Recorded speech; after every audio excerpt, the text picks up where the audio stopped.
Document Object Model aka DOM is a programming interface for web documents. It is like bridge between documents and the programming language which can be used to read and edit properties of the document. It is language independent and documents like XML and SVG also follow the same, and you can use programming languages like Python. However, it is usually referred in HTML and JavaScript. DOM follows tree structure, which means it will have one root node which will branch out to many children nodes, and the children node will have further children and so on. A global object document, which is a collection of elements, plus it has a number of methods from which you can query specific elements and modify its properties. The basic types or interface of DOM are: firstly, document itself, which is the root node which contains all the children.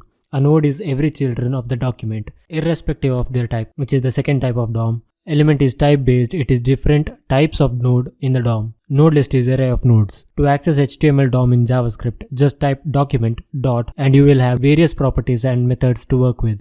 That's DOM in 60 seconds. Follow for more.